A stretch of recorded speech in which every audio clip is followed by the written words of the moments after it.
chicos. Entonces, la tercera parte, tenemos la estrategia fonológica, ¿no es cierto?, en que los niños en el fondo toman conciencia de que para decodificar las palabras escritas hay que transformar las letras en sonidos asociados con su propio lenguaje oral.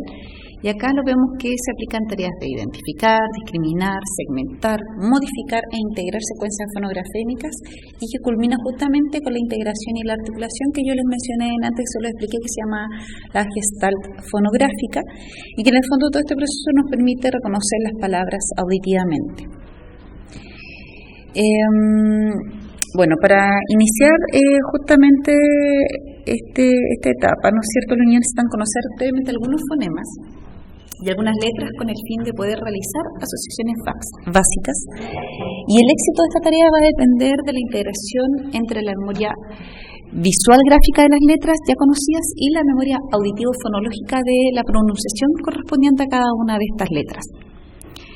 Y vemos que facilita el reconocimiento de palabras el que el niño almacene, ¿no es cierto?, en la memoria aquellas sílabas que le resultan que son de uso más frecuente. Entonces, una vez que los niños identifican el primer fonema, pueden avanzar al proceso más complejo de segmentar las palabras completas, y ya aquí adquieren lo que es la conciencia segmental. En cuanto a la estrategia visual ortográfica, acá sigue al reconocimiento fonológico, que era la etapa anterior.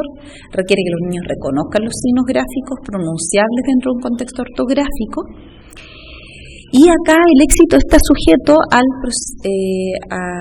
depende de la atención y de la memoria visual frente a las diferencias ortográficas entre ellas. Por ejemplo, acá es que el niño, cuando distingue la diferencia entre rayar y rayar, que se escriben diferentes, justamente cuando el niño distingue porque accede al significado de la palabra, que una cosa significa el rayar, ¿no es cierto?, con doble L, es distinto al rayar, que con Y y hace alusión a acciones distintas, ¿ya? Y esa diferenciación semántica justamente al niño lo haría o le permitiría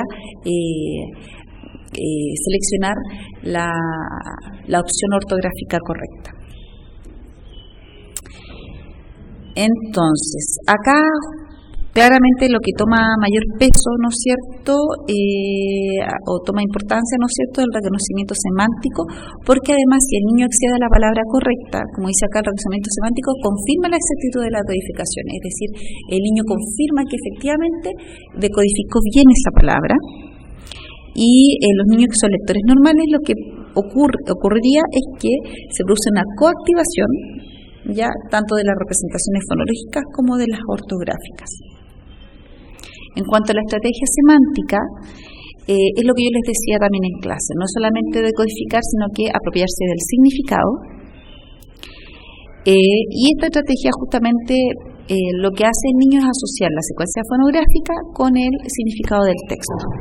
Y en unos estudios que se hicieron en el año 2003 llegaron a la conclusión, o sea, veían que los niños que utilizaban como estrategia los cuentos solamente con imágenes, y los niños inventaban historias que estaban relacionadas con estas imágenes, llegaron a la conclusión que este tipo de tareas predecía cuál era el rendimiento de los niños en tareas de lectura a futuro.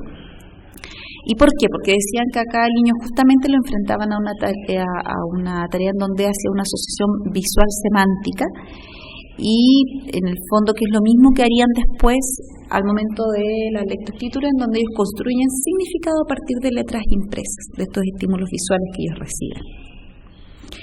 Otro de los elementos que se mencionan dentro de la estrategia semántica es el contexto, ¿ya?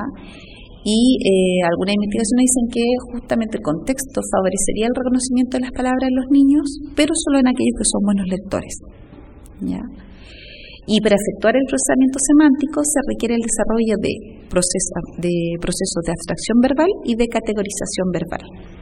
Cuando hablamos de abstracción verbal, se refiere a cuando nosotros diferenciamos conceptualmente palabras que están cercanas en cuanto a significado dentro de una misma red de significado.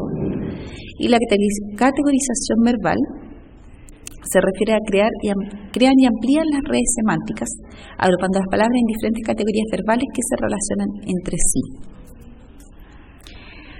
Ahora, una de las hipótesis que se planteó fue que los niños, para poder adquirir el aprendizaje y la lectura, tendrían que tener un umbral mínimo de conciencia fonológico para luego aplicar tanto la estrategia visual ortográfica como también la estrategia semántica, las cuales, ¿no es cierto?, a la vez se van desarrollando durante el aprendizaje y la lectura, ¿ya? Si estos niños no adquieren este umbral mínimo de conciencia fonológica, los dos procesos posteriores que le acabo de mencionar sufren una demora hasta que logran establecer estrategias lectoras compensatorias, ¿ya? Por lo tanto, lo mínimo es obtener este umbral que se menciona. Ahora, Turner y Chapman mencionan además que los niños deben ejecutar ciertas operaciones metalingüísticas y ejecutivas en las cuales tiene un papel importante la intencionalidad para relacionar lo leído con el significado y aprendan a hacerlo a partir de las palabras articuladas oralmente. Y acá, ¿por qué es importante mencionar esto? Porque ellos no solamente lo consideran como un proceso de lo que se adquiere primero o lo que se adquiere después, sino que además realzan la importancia de lo emocional y de la motivación que tiene el niño también para aprender a leer y escribir. Y también mencionan, y que es algo que en el fondo queda en una nebulosa, cuáles son las oportunidades socioculturales para motivarse a leer, ya, y que tiene que ver con el contexto sociocultural en el cual el niño se encuentra. Ahora, la lectura comprensiva, como resumen, se define como una tarea cognitiva compleja, ¿no es cierto?, que implica una representación jerárquica de contenidos y que supone una organización de ideas de amplias a específicas. Ahora, brevemente vamos a hablar de la escritura, ya que en realidad no es algo en que lo que nosotros entremos tanto de lleno, pero igual es importante mencionarlo. La lengua escrita, como lo menciona ahí Ferreiro, ¿no es cierto?, es el sistema de representación gráfica del lenguaje y su función es representar enunciados lingüísticos con significado, ¿ya?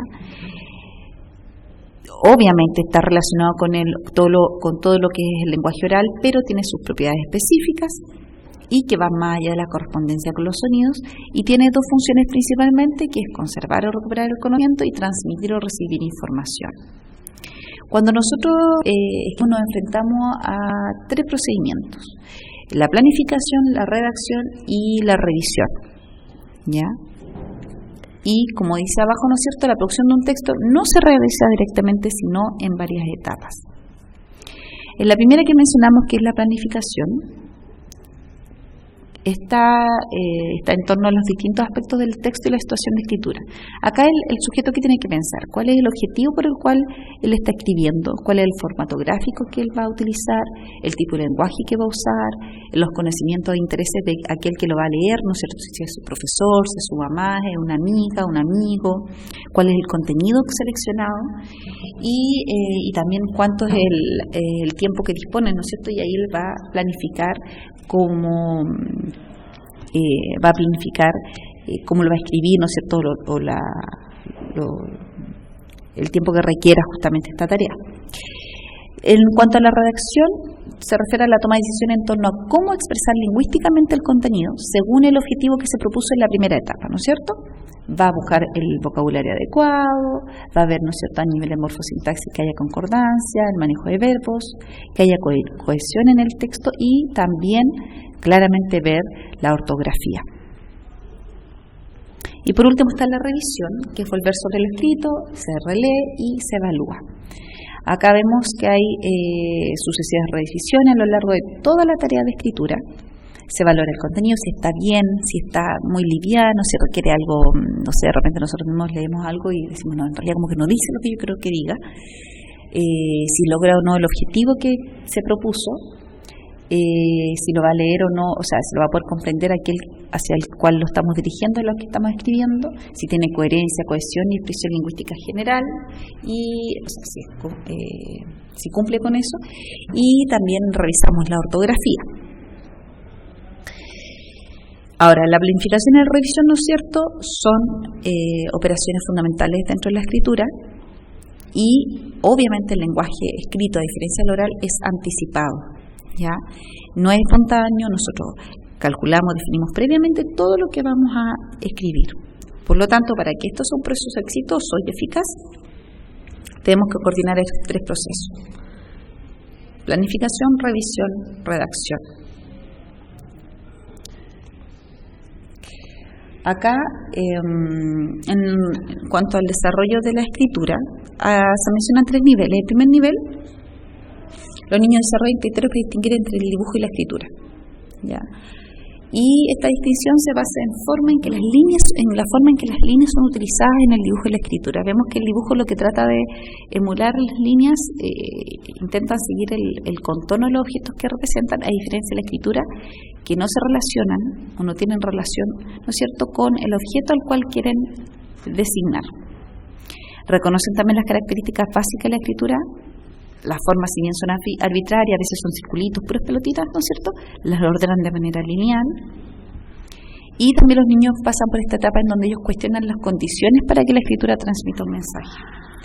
Y acá ellos establecen criterios cualitativos y cuantitativos sobre las palabras que escriben. Si una palabra existe cuando al menos tiene 3 letras y todas ellas son diferentes. Eso es lo que ellos tienen como, por ejemplo, algunos plantean como criterio. Y ellos también de pronto pueden justamente hacer esto que yo les decía, como escribir cadenas iguales, y ellos según ellos están diciendo cosas diferentes, ¿cierto? Esos son los criterios que ellos aplican. En un segundo nivel, y acá ellos ya buscan diferencias objetivas en cadenas escritas, buscan una distinción gráfica en lo que escriben. Las diferencias las basan en lo cuantitativo y lo cualitativo, es decir, las características, y también, por ejemplo, acá tiene más letras, acá tiene menos letras, ¿no es cierto? Y por último nos enfrentamos al tercer nivel, que es la fonetización de la escritura, elaboración de 3 hipótesis de parte de los niños. Por una parte está la hipótesis silábica, que asignan a cada sílaba una letra específica, ¿ya?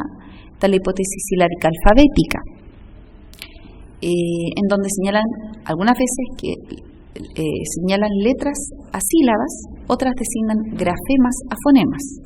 Se inicia la comprensión de la naturaleza alfabética del lenguaje escrito, ¿ya? ¿No es cierto? Comienzan a mezclar también, vemos presencia de varios grafemas dentro de lo que ellos escriben, y la hipótesis alfabética, en donde en esta hipótesis los niños logran entender el sistema alfabético, ya que hacen corresponder a cada fonema una letra. Acá finalmente les incluí algunas actividades que ustedes puedan considerar en cuanto, por ejemplo, conciencia fonológica. Esta es alguna de las que dice: adivina qué palabras se forman al invertir las sílabas, ¿ya? Por ejemplo, ahí se pone tabo. ¿A cuál de estos 3 dibujos corresponde? Toga, gato; topa, pato, ¿ya? Ahí están las 3. En el fondo, justamente esta tarea metalingüística de jugar con los elementos de la palabra. Reconocimiento del sonido vocálico inicial, dice: vamos a recordar mi nombre. Eliana, mi nombre empieza por el sonido E. Se les pide que digan palabras que comiencen con alguna vocal, y eso lo hacemos con diferentes estímulos. Acá igual es importante también el estímulo visual que yo utilice con ellos, o el refuerzo positivo. Inversión de cemento fónico, pedirle al niño que diga lo mismo que digamos nosotros, pero al revés. Le damos la sílaba, lo decimos entre los dos al revés. Ejemplo: me, em, pa, ap. Este tipo de tareas ya, eso sí, es mucho más complejo para niños que tengan dificultades de lenguaje. Y acá finalmente les dejé lo que es la bibliografía en la cual está basada la clase. Hay harto.